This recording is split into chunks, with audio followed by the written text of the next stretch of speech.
All right, back here with you on NFL Game Day final Mercedes-Benz post-game as we remember the life of Dick Butkus. Fearless and ferocious, intimidating and impactful. Many words to describe the greatness of the Hall of Famer Dick Butkus, but perhaps the best is legendary. And Dick Butkus's legacy was remembered today as news of his death spread across the NFL community, and we look back now on an incredible football life.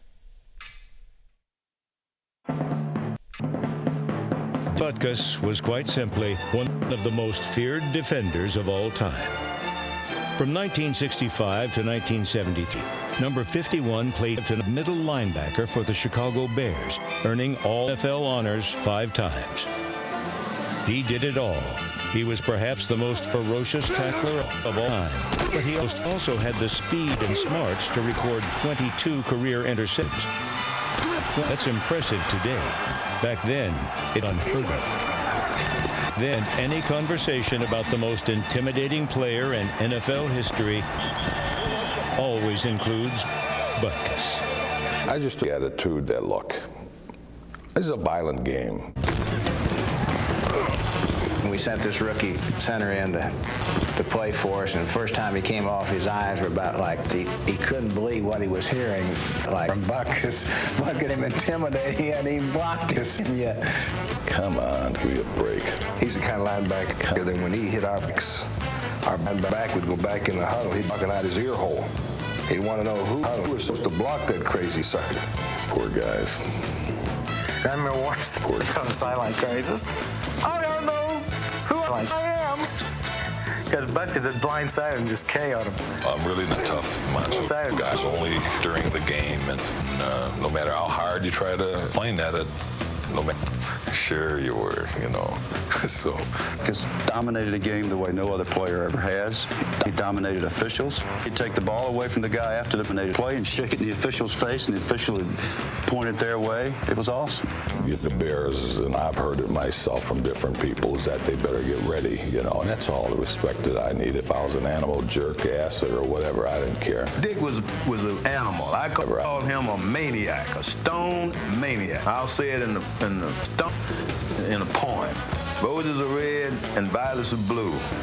You got any sense, you'll keep Butkus away from you. No, I just put in a lot. I just like the game. I don't know. I just like being on the field. I don't know. I've just been fortunate, really, to tell you the truth. It's just a lot of hard work, and it's paid off. So now you can sit back and look back on the career that I have and say, could have probably, I wish it would have lasted longer, but I think I got things done in the amount of time that I had. Dick Butkus's legacy will always be that he was one of the greatest players to ever step onto a football field. No doubt about that. As you can see, reaction from all corners of the NFL pouring in tonight after news of Dick Butkus's passing. Right up the road here in Malibu. And the Pro Football Hall of Fame sending out their condolences, saddened to share the news that Dick Butkus has passed away at the age of 80. One of the very best, member of the NFL all-time team. Statement here from NFL Commissioner Roger Goodell talking about the fierce and passionate competitor who helped define the linebacker position as one of the NFL's all-time greats. Khalil Mack just put up 6 sacks this past week, something I'm sure would have made Dick Butkus smile. Says, rest in peace, Mr. Butkus. And we send our very best here from all of us at NFL Media to the family of Dick Butkus, who died today at the age of 80.